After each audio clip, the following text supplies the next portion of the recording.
O governo fez o que tinha de ser feito, ou assim diz o governo. A TAP era pública, foi uma era. A TAP foi privatizada, foi um fogacho. A TAP foi mais ou menos desprivatizada, foi um logro. E agora foi renacionalizada e é um peso. Ganhámos. A TAP é nossa. Ganhámos, sim, e agora você vai ter de pagar. Nós é evidente que uma intervenção deste montante implicaria sempre que nós fizéssemos um ajustamento na dimensão da empresa, que está, obviamente, sobredimensionada, pelo menos face ao contexto que nós hoje estamos a viver. E se nós vamos fazer uma intervenção de uma dimensão como aquela que nós estamos a fazer em nome de todo o país, é evidente que isso tem que ter consequências, porque aquilo que nós queremos, mais do que saber se é uma TAP grande, TAP pequena, em primeiro lugar é uma TAP viável. Isso implicará que nós olhemos para as rotas, olhemos para o número de aviões e olhemos também para a estrutura dos custos com pessoal. A TAP é nossa, mas vai encolher. E o que é que vai acontecer? Ainda não sabemos.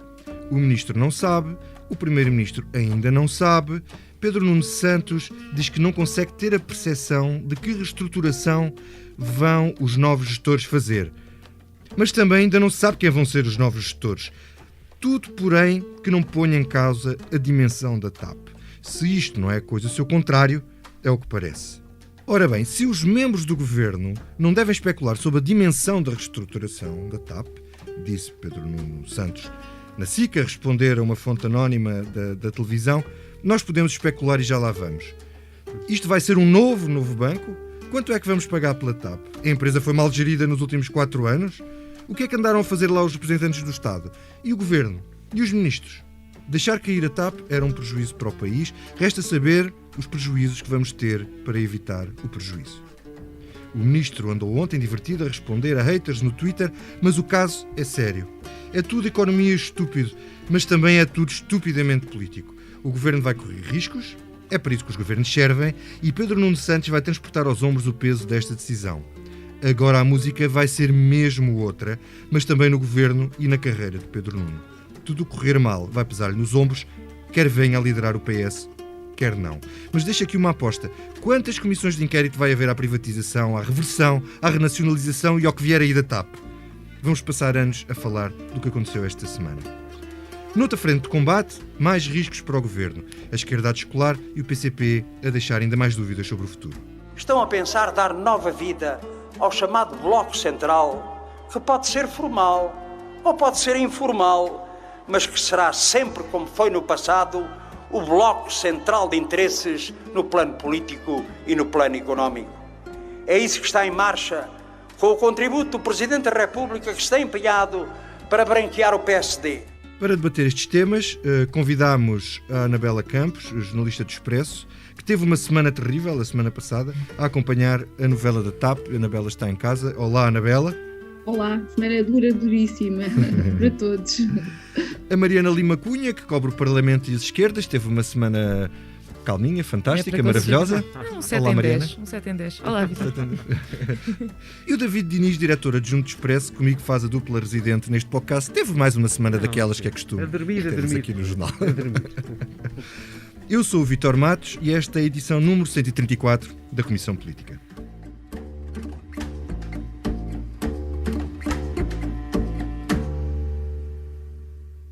Excelentíssimo comissariado, vou começar por ti, Anabela. Isto tinha tudo de ser assim? Esta era a única solução que o Governo tinha em cima da mesa para além da nacionalização forçada? Era a menos má? Que riscos é que isto acarreta para o futuro?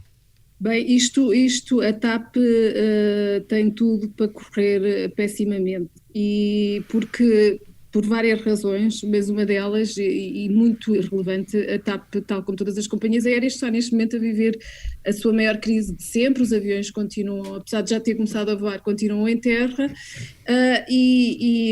os estudos apontam que entre 2023, alguns agora já apontam para 2025, isto não vai correr bem. E, portanto, eu penso que a TAP vai ser uma espécie de... vai ser um buraco negro, e há muita gente já a dizer que pode até ser pior que o novo banco. Ricardo Reis, num interessantíssimo artigo que escreveu esta semana no Expresso, falava disso. E porquê? Primeiro porque o novo banco, e tu falaste naquilo há bocado, o novo banco, em princípio, se tudo correr bem, esta injeção de capital que estamos a fazer vai ser paga pelos bancos daqui a 40 anos, é certo, mas vai. E a TAP, tudo o que acontecer à TAP vai ser pago por nós. 1,2 mil milhões de euros, que é o que nós vamos injetar agora, já o Estado português vai já injetar na TAP, é muito, não vai chegar, é quase certo que não vai chegar. Aliás, a administração da TAP, que inicialmente apontava para 1,2 mil milhões de euros, mais tarde veio a falar em 1,5 mil milhões de euros só para este ano. E se nós virmos, a TAP no primeiro trimestre teve prejuízos de quase 400 milhões de euros. Um mês de Covid, não é? Porque foi apenas março. Ou seja, isto tem ar e cara de que vai correr muito mal. E de facto, se tu vires, tu tens as grandes companhias europeias, a gigante Lufthansa, que vai receber 9 mil milhões de euros a negociar com os sindicatos 22 mil despedimentos. Eles falam, ainda não é certo, mas estamos a falar destes números, ou então reduções de salários dos trabalhadores de 20% a 30%, 40%. Ou seja, isto tem mesmo tudo para correr mal, e isto vai ser uma pedra no sapato Mas, Anabela, do ministro. Há aqui outra questão. O governo sabe o que é que vai fazer? Quer dizer, aparentemente não fazem ideia que tipo de reestruturação vão fazer, não fazem ideia quem é que vão contratar para fazer a reestruturação. Não há uma auditoria à gestão anterior. Marcos Mendes recomendou isso. Eu acho que não sabe, sinceramente eu acho que o governo não sabe, acho que ninguém sabe. Isto é um setor muito sofisticado e eu gostava de estar errada, mas eu acho que a maneira como as coisas correram em Bruxelas não correram bem, porque a TAP é a única empresa da União Europeia que está a ser apoiada ao abrigo do artigo 702/B, que é o artigo para as emergências e reestruturações, e a única empresa que de facto vai ser obrigada a ser reestruturada ao fim de 6 meses. O ministro tem dito que não foram as palavras dele sobre a insolvência, ou a dizer que a gestão da TAP tinha sido péssima, que empurrou para isto. Claro que não foi só isso, não é? Mas também não terá ajudado. Agora, eu acho que de facto não foi negociado bem em Bruxelas. Podem estar a tentar tapar o sol com a peneira, mas de facto eu acho que o governo devia ter lutado mais, o Estado e quem o apoiou, porque, como alguém me dizia há muito pouco tempo, a Alitalia anda há quase 10 anos para ser nacionalizada e o governo italiano tem, entre aspas, toreado bastante bem a Comissão Europeia. Ou seja, eu acho que devia ter havido mais luta, acho que deviam ter batido mais o pé, acho que ainda não está claramente explicado porque é que a TAP é a única companhia que é obrigada a ser reestruturada. As outras, e o ministro disse, mas as outras também estão a reestruturar e acho que estão a ser injustos. Sim, também vão reestruturar, mas a Lufthansa vai reestruturar porque quer e porque sabe que o volume de negócios que vai haver nos próximos anos, o volume de operações não é equivalente ao que tem, portanto eles têm que adotar a estrutura àquilo que vai ser o mercado. E se tu viste, por exemplo, a Emirates, que deu este ano, apesar da Covid, 230 milhões de euros de lucro, também vai reestruturar, também vai despedir, ou seja, todos vão reestruturar, mas todos vão reestruturar por causa da crise da aviação, e eu acho que a TAP vai ser para além disso. Não é só isso, e tem a ver também com o mau estado estar em que a empresa enganados, estava. mas vai ser muito complicado, vai ser mesmo muito complicado, vai David, ser duríssimo. David, consequências políticas disto tudo que a Anabela estava a dizer, isto não vai correr nada bem e politicamente, quer dizer, quando as coisas não correm bem deste ponto de vista, também não correm bem politicamente. Aqui para António Costa, para Pedro Nuno também, para as ambições dele, na política e até na geometria política de apoios ao governo. Ou és mais otimista? Não sou nada otimista, para ser franco. Mas eu gostava de começar por dizer-te o seguinte. Eu acho que nós vivemos todos num equívoco relativamente à TAP desde que eu conheço a TAP.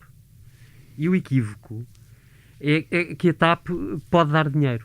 A TAP não tem como dar dinheiro. Ponto final. Ou então, a TAP não é a TAP que nós gostaríamos de ter. Portanto, não é a TAP...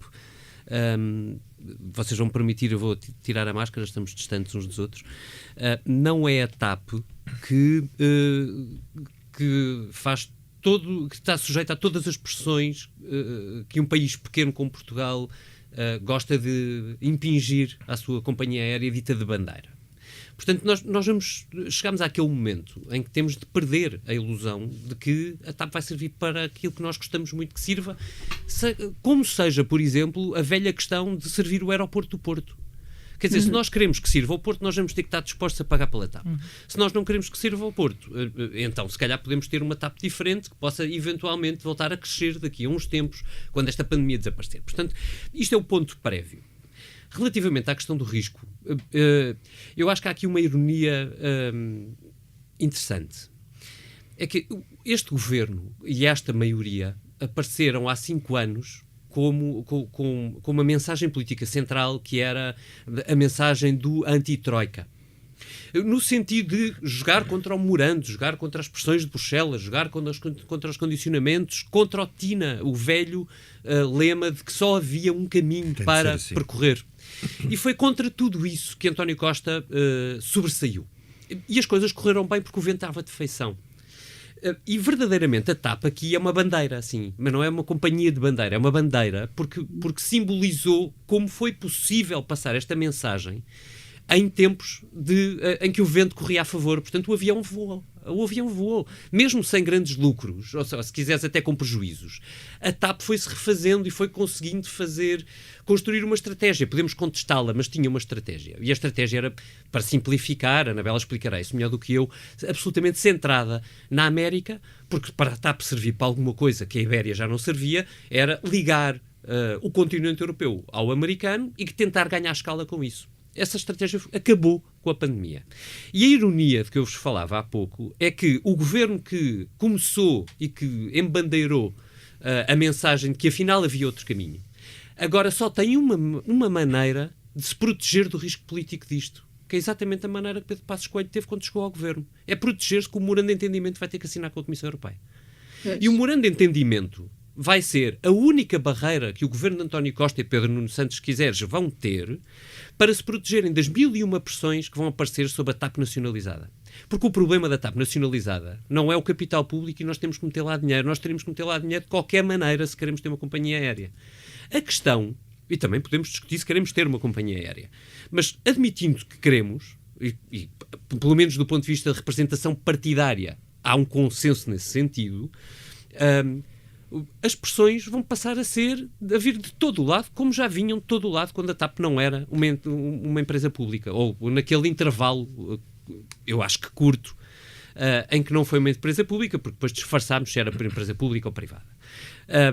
Portanto, quando aparecer o acordo com Bruxelas, e eu francamente não vejo, ao contrário da Anabela, eu sou mais cético, eu acho que não há outra maneira, é mesmo preciso reestruturar a TAP, porque de facto a TAP estava no vermelho, não há outra maneira de dizer, e isso faz parte das regras da Comissão Europeia. David, isso é verdade por um lado, mas tu tens companhias que também estavam com problemas que foram apoiadas, como o Malban e a SAS, que estavam com problemas e foram apoiadas ao abrigo de artigos mais benevolentes, ou seja, isto para dizer que talvez não fosse, a TAP poderia não estar tão pressionada para ser reestruturada, todos vão ser reestruturados, mas a TAP vai ser estruturada num curto tempo de espaço, ou seja, vai ser muito mais pressionada para ser encolhida, e isso não é bom para a estratégia da TAP. Pronto, é assim, eu acho que isso é uma ótima ideia para a Anabela Campos fazer para a edição de sábado próximo do Expresso. E eu gostava que trouxesse imagens para isso, porque francamente acho que é útil para a discussão pública, não é? Que é, quais foram as companhias que estavam no vermelho e que foram, e porque é que as condições que eles tiveram agora são diferentes, porque uma coisa absolutamente centrada nisso, eu acho que fazia todo sentido. Mas, independentemente disso, eu acho que há este lado irónico. Eu acho que o acordo a que se chegar com Bruxelas é a única barreira de proteção que o Governo vai ter. Ironicamente, o outro é Rui Rio. Porque podia haver em Portugal, como existe noutros países, nomeadamente no espaço europeu, uma percepção política ou um espaço político que dissesse não, eu acho que a TAP devia ser deixada cair.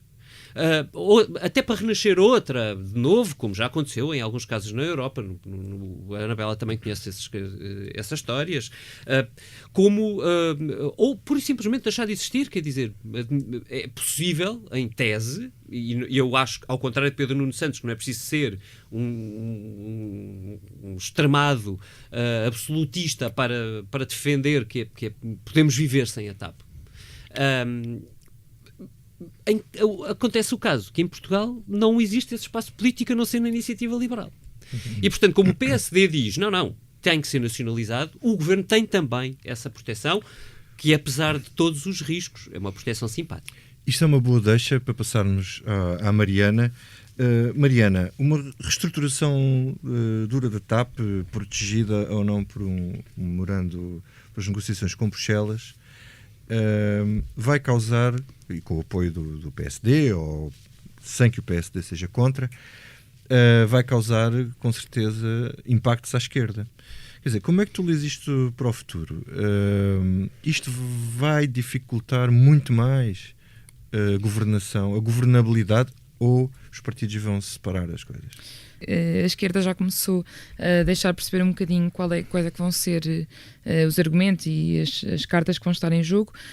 Obviamente, desde que Pedro Nuno Santos deu aquela muito longa declaração em que falava sobre o futuro da empresa, a esquerda já tocou em vários pontos, seja que não chega este passo, que é preciso garantir que o controle está efetivamente nas mãos do Estado e que isto não é só uma forma de enterrar dinheiro na TAP sem ter um controle mais efetivo, que é preciso uma auditoria à gestão privada e, obviamente, recusando as estratégias como chamou o PCP, a estratégia do cutelo, de insistir nos despedimentos, que seria uma reestruturação dura, digamos. Agora, revendo estes argumentos todos, acho que podemos ver aqui, olhando para a história, ver aqui um padrão em alguns deles, que é o Novo Banco. Ou seja, se nós quisermos fazer aqui uma ligação direta entre os argumentos de crítica da esquerda e o que ela vai fazer, se vai impedir orçamentos por causa disto, se vai bloquear o governo por causa disto, não é tão líquido assim. No Novo Banco nós tivemos um argumento político muito importante para a esquerda, aliás ainda no orçamento passado se viu, a esquerda apresentou propostas para aumentar o escrutínio sobre as injeções, obrigá-las à autorização parlamentar, quis ver os contratos, o Bloco de Esquerda exigiu ver os contratos e conseguiu, portanto foi sempre um argumento político importantíssimo para a esquerda. Agora, o que é que aconteceu na hora de votar orçamentos?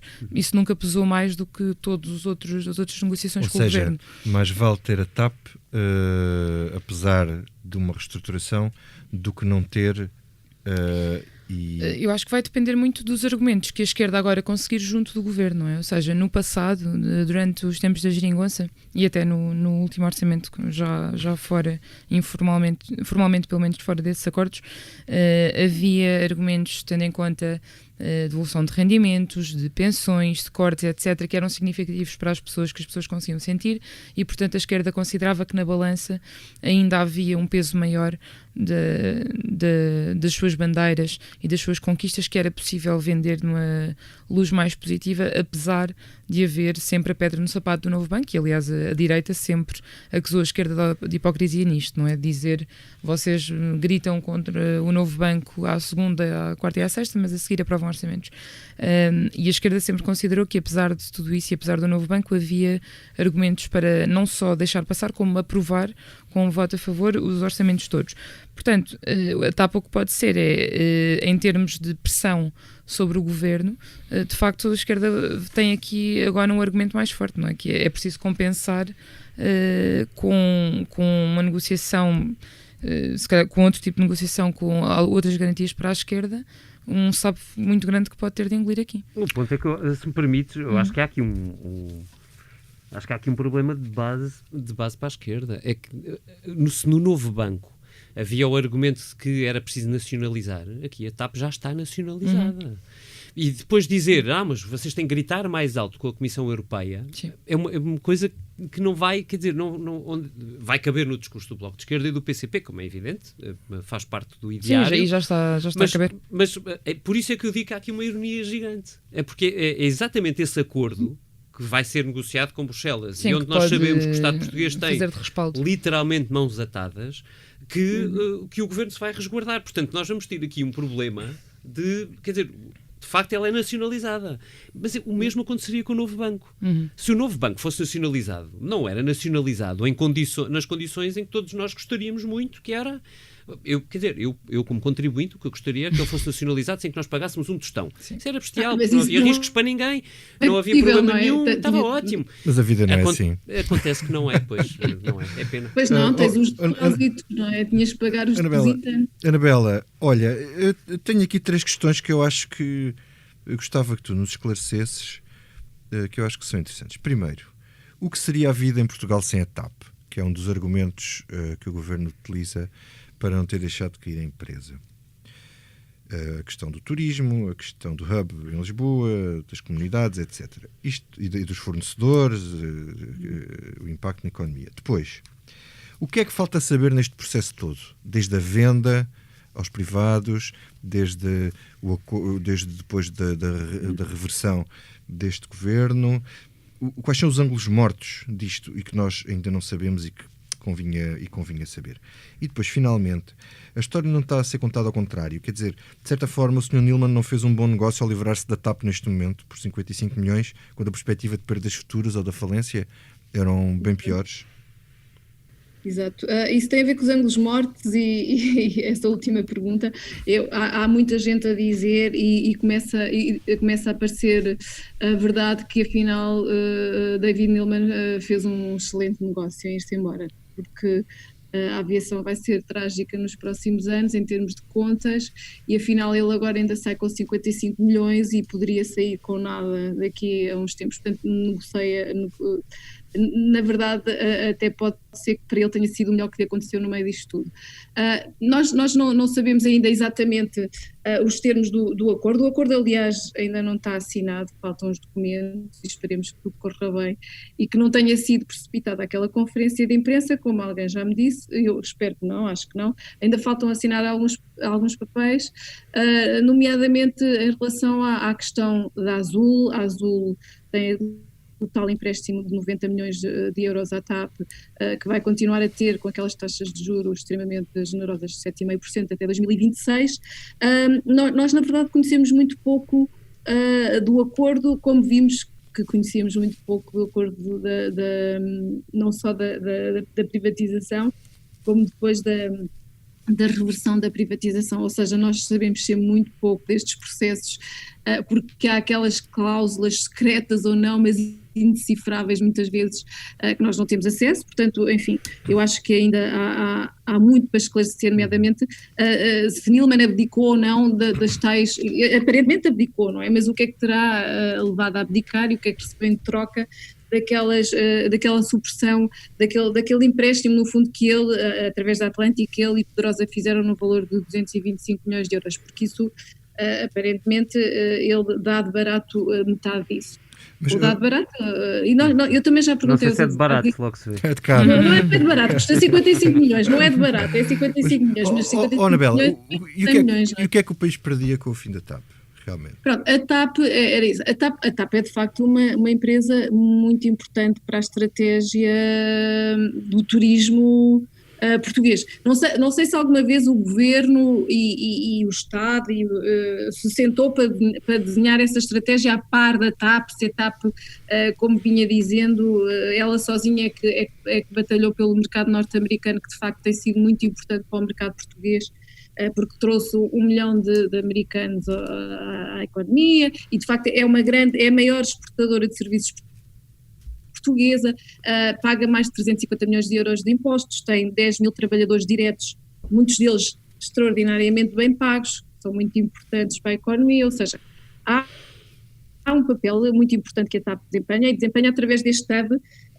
que é o hub em Lisboa e agora a propósito de facto aquilo que o David estava a dizer há bocado, as reivindicações do Porto, agora então com este processo de reestruturação e com Bruxelas de certa maneira a apertar a TAP no sentido que rotas é que ela vai poder ter, as não rentáveis não vai ter de certeza e talvez até tenha que abdicar de algumas rentáveis, ou seja, mas voltando à questão, é de facto uma companhia essencial, porque depois há um cluster também de negócios à volta da aviação, que tem como TAP TAP o principal protagonismo, ou seja, é uma empresa importante, e até porque, obviamente, se deixarmos de ter a TAP, se calhar vai haver alguma tentação por parte de Madrid, por exemplo, para desviar algum turismo que vem para Lisboa. Se nós tivermos que fazer, se o hub da Península Ibérica passar a ser em Madrid, é óbvio que o nosso turismo vai ser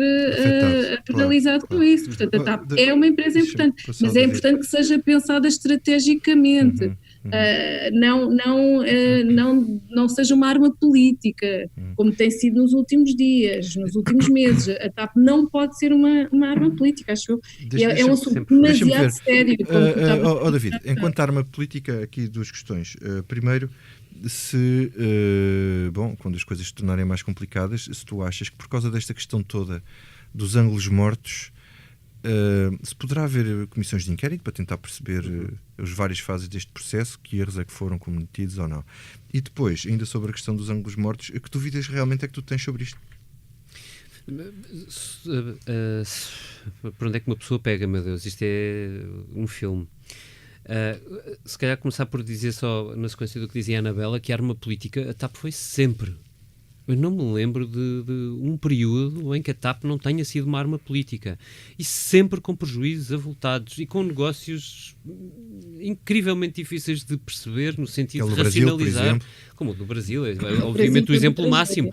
Mas há negócios, mesmo da gestão Neilman, que são questionáveis e que foram questionados, alguns desmentidos, mas quer dizer. E agora, para encaixar exatamente no ponto onde para onde tu me queres encaminhar.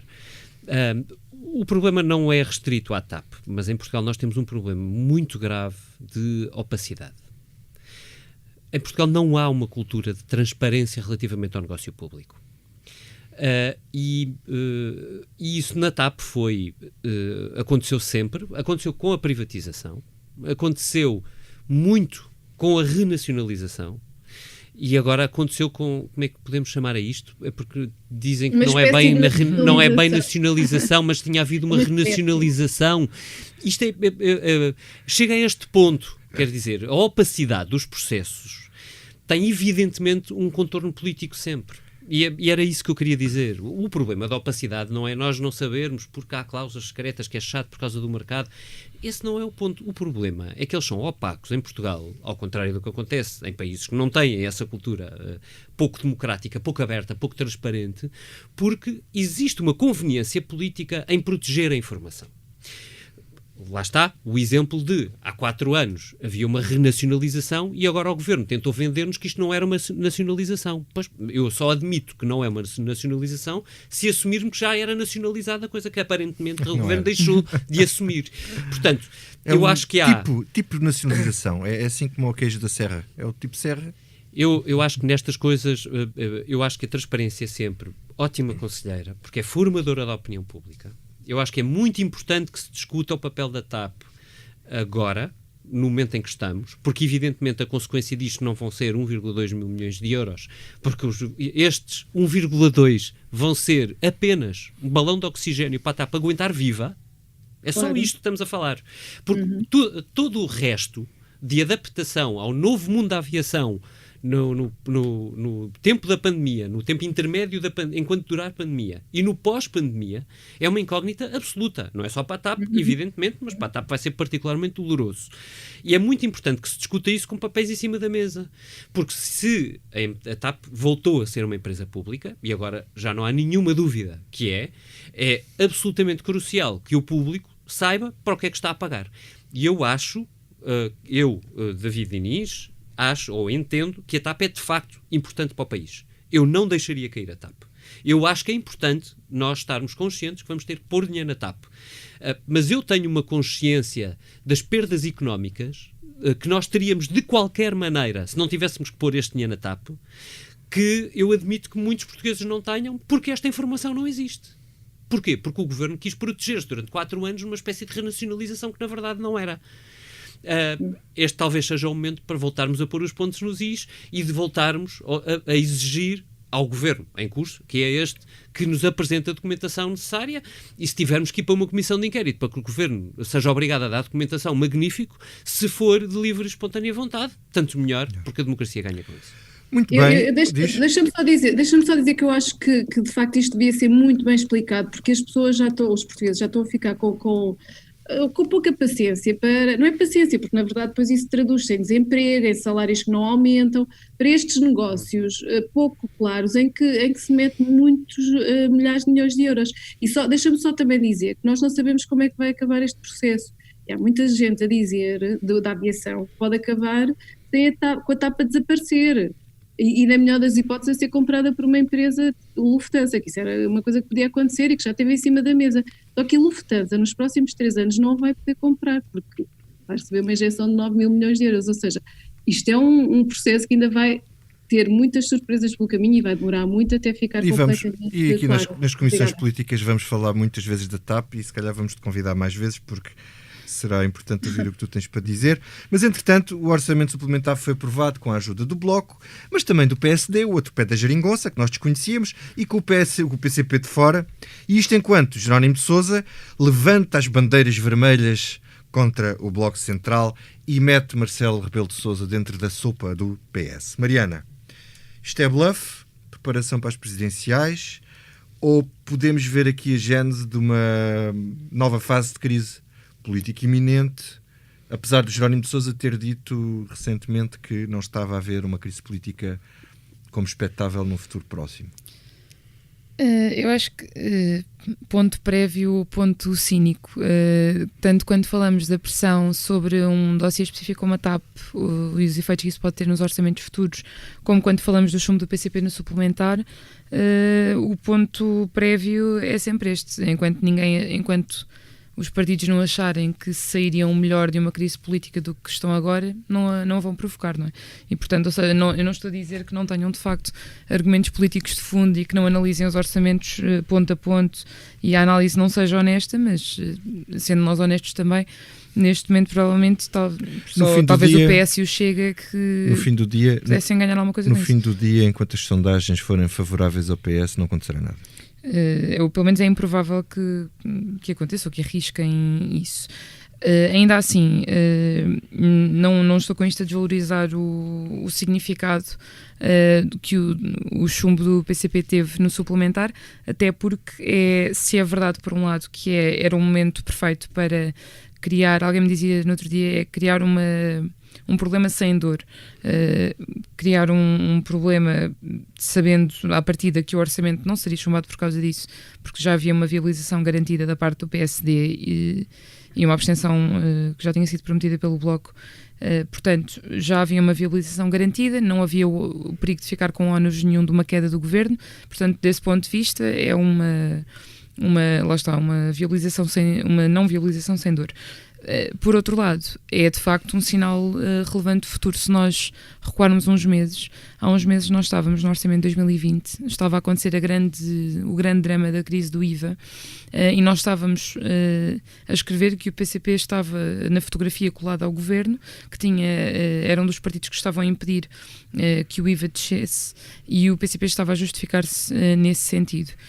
Passaram uns meses, o PCP continua a não se encontra bem nas sondagens, tem o teste das presidenciais pela frente, mas também o das autárquicas, que para o PCP é particularmente importante, e recordo que perdeu 9 câmaras para o PS da última vez que fez essa prova. E, portanto, se há um momento em que taticamente seja interessante mostrar alguma diferenciação do PS e mostrar que não está aqui para continuar a geringonça sem garantias à partida, seria este. Que é, aliás, uma opção que também vai impressionar o Bloco, obviamente, porque sendo que o Bloco até começou por propor ao PS uma continuação dos acordos, mas não quer ficar sozinho nessa fotografia, como se fosse ele agora o parceiro simpático do governo. O Bloco aqui tem um argumento que pode usar, que é, de facto, desde o início, disse que este suplementar não seria um momento para fazer grandes diferenciações, grande estratégia política, grandes opções de fundo, porque era um orçamento de emergência por natureza.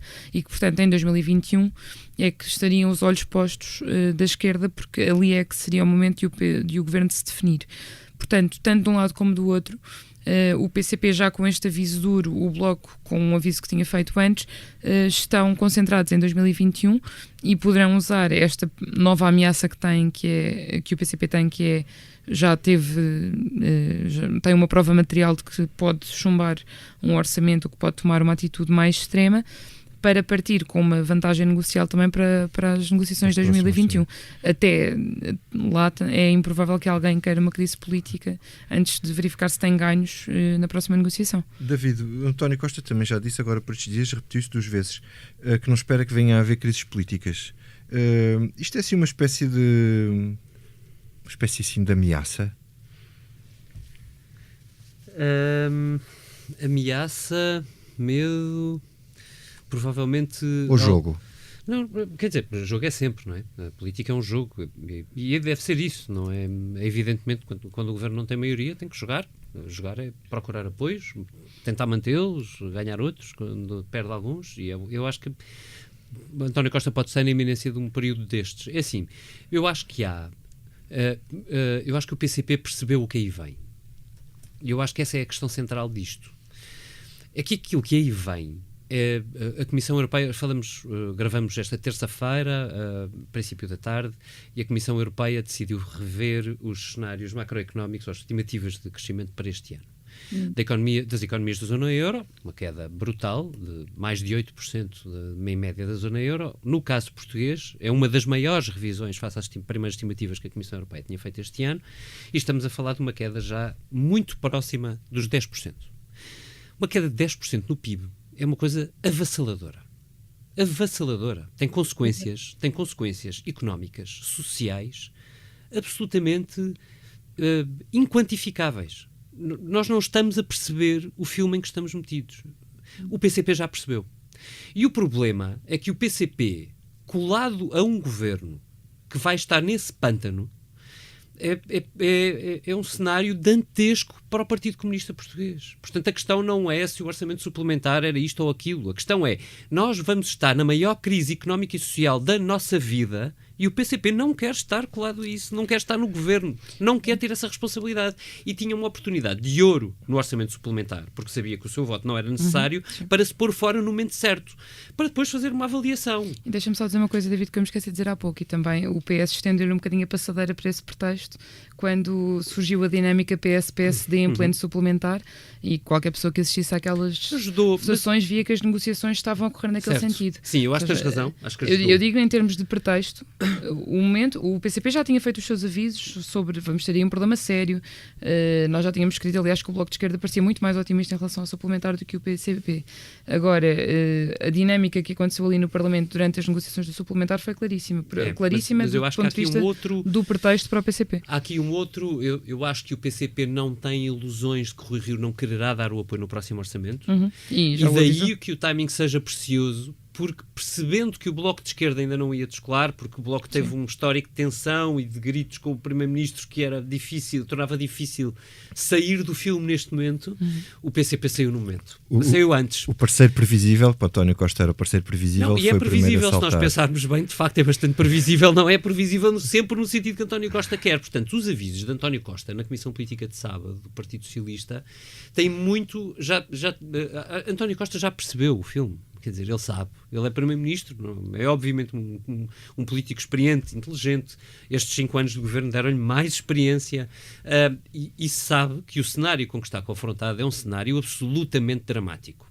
E sabe que o PCP, neste filme, tem o pior dos seus pesadelos, com o enquadramento político histórico dos últimos anos que a Mariana descreveu há pouco. Vocês estão a ver o Bloco a entrar no jogo sozinho? Pois, esse é o grande problema. Faz maioria com o PS, sozinho. Faz maioria, mas se vires os avisos que o Bloco de Esquerda já foi fazendo assim, a partir do momento em que o PCP anunciou o chumbo, o Bloco foi relembrar todos os avisos que já vinha fazendo, de que havia muitos perigos neste orçamento suplementar. De novo, as negociações com o PSD servem como pretexto para Filipe Soares, por exemplo, no Público na sexta-feira escreve logo que está a ver aí o fantasma do Bloco Central a voltar, de que há acordos flagrantes, ou seja, que é evidente que há esta dinâmica, portanto, aproveita logo para se distanciar claramente. Hoje Mariana Mortágua no JN de novo. Eu acho que o Bloco de Esquerda está neste momento numa posição muito difícil. Os 3 próximos meses vão ser de pressão gigantesca dentro do Bloco, até para medir o seu próprio posicionamento, também sobre o PCP, porque obviamente ter votado contra isto não tira pressão sobre os seus braços. E António Costa foi inteligente, porque no sábado, percebendo o que está a passar, fez esse jogo, se tu quiseres. Mas também a pressão não vai sair sobre os ombros do PSD, porque se evidentemente faltar o apoio da esquerda, a pressão total vai cair sobre Rui Rio, e nós sabemos que o discurso de Rui Rio tem sido, neste momento de pandemia, não podemos deixar o país sem orçamento, e portanto, sem o último caso tiver de ser Rui Rio, eu admito que possamos ter esta viragem de página na política portuguesa também. Anabela, isto visto do lado da economia, como é que tu vês este quadro? Por exemplo, na TAP possivelmente haverá muitas greves e muita contestação, quer dizer, nada disto será favorável ao governo e a esquerda terá argumentos para não o apoiar, pelo menos da maneira como apoiou até agora. Mas eu acho que, como o David há bocado disse, vem aí a crise das nossas vidas e nós ainda nem sequer estamos a perceber muito bem o que é que nos vai acontecer, porque de facto... Senão não íamos de férias, eu quero ir de férias esta semana, portanto não quero pensar nisso já. Não, aproveita, vai este ano, porque não sabemos para o ano se vais conseguir ir. Não, é porque nós ainda não estamos realmente a ver o efeito disto. 10% de quebra do PIB é mesmo brutal. E eu penso que o jogo político vai ser mesmo muito difícil nos próximos tempos. Eu imagino que para o Bloco não vai ser nada confortável agora associar-se ao governo, porque o governo, por muito que queira dizer que vai proteger empregos, que não vai haver despedimentos, é impossível não haver, porque o dinheiro não cai das árvores, não é? E portanto não vai dar para tudo. A pressão gigantesca que é o layoff para as contas públicas e não vai permitir que isto vá continuar. Vai haver aumento de impostos e infelizmente nós temos poucos ricos para pagar a crise, não é? A coisa dos ricos pagar a crise era bom se tivéssemos muito, não somos a Alemanha, infelizmente, e portanto eu acho que vão ser tempos muitíssimo duros. Nós não estamos a ver ainda o que é que vai acontecer. A crise que começou com o subprime em 2008 e depois veio por aí abaixo e atingiu-nos em cheio em 2014, 2015, com os grandes grupos económicos a colapsar, o BES. Foi duro, mas isto pode ser muito mais duro, não é? O desemprego já disparou. E nós agora, eu estou um bocado pessimista, lamento imenso, mas estou um bocado. E nós agora temos um bocadinho menos hipóteses de emigrar do que tínhamos até porque não temos aviões para ir lá para fora, não é? Não temos, exato. Além de não termos aviões, se bem que a Ryanair vai nos dar isso, além de não termos aviões, não sei se há assim muito por onde ir, não é? Agora, então, a grande esperança, a grande expectativa é que o dinheiro que a Comissão Europeia, a União Europeia vai fazer chegar aos países venha rápido, pode não vir tão rápido como seria desejável e que seja bem aplicado, porque... eu acho que vamos ter que estar a ser muito vigilantes nos próximos anos para que o dinheiro que chega não venha novamente a ser mal usado e nesse sentido exigimos aí do vosso lado da política também muita vigilância e muita transparência. Portugal, apesar do governo não gostar nada de falar de corrupção e de índices de corrupção e como é que Portugal se comporta nessa matéria, acho que nós não estamos no bom caminho, no sentido em que não temos organizações que monitorizem, não sei se estamos assim a fazer o trabalho que devíamos nessa matéria. Bem. Então, enquanto não somos abalroados pela crise, vamos ao que não nos sai da cabeça. David, o que é que não te sai da cabeça? Olha, eu na verdade vou enganar-te um bocado porque eu tinha dito que não me saía da cabeça uma coisa, mas eu preciso dizer outra. Portanto, vais-me permitir a maldade, mas o que não me sai da cabeça é isto. Portugal tem a TAP nacionalizada e sabe Deus o que vai acontecer. Portugal tem a EDP com CEO suspenso por decisão do Tribunal por causa de negócios com o Estado. E sabe Deus o que é que vai acontecer. Portugal tem uma pandemia que não consegue controlar, pelo menos não inteiramente, e viu-se fora das rotas do Reino Unido. E sabe Deus o que vai acontecer. Portugal tem a Comissão Europeia a rever em baixa as suas estimativas sobre o PIB português, já prevendo uma queda de quase 10%, uma coisa nunca vista na nossa história. Voltando à pandemia, Portugal tem, nos dados da DGS, um problema porque eles não batem certo, faltam meios, falta coordenação e também ninguém sabe muito bem como é que há de resolver. E sabe Deus o que vai acontecer. E em cima disto tudo, com a crise económica virá também uma crise de desemprego, uma crise de pobreza, uma crise de maiores desigualdades. Sabe Deus o que nos vai acontecer. E é em cima disto que um líder partidário resolve dizer ao Expresso isto: o Primeiro-Ministro não pode passar a vida em debates, tem de trabalhar. Eu só tenho pena que Rui Rio não queira trabalhar. Muito bem, e depois disso que eu subscrevo. Muito bem. Clap, clap, clap. Mariana, o que é que não te sai da cabeça? Eu sinto um grande peso nos ombros agora para passar para o Comic Relief, mas o que não me sai da cabeça Já saber também. o que não me sai da cabeça desde ontem é o Twitter de Pedro Nuno Santos, porque lembra-me um bocadinho, parece uma hora do recreio, não é? Parece que o ministro estava ali a ter com reuniões chatas em série, conselhos de ministros em série, e pensou, então porquê que eu não vou ler responder? Estão-me aqui a dizer olá no Twitter, porquê que eu não ia dizer olá de volta? Eu pessoalmente fiquei, mais do que pelos olás, fiquei mais tocada pelas análises da psique humana que Pedro nos ofereceu. Portanto, fica a dica de Pedro Nuno Santos: odiar não é um sentimento bom, é uma variação do cérebro, vai ficar tudo bem, no fundo. Obrigada. Anabela, a ti o que é que não te sai da cabeça? Milhões de coisas, mas vamos aqui... escolhe uma, põe a roleta a rodar.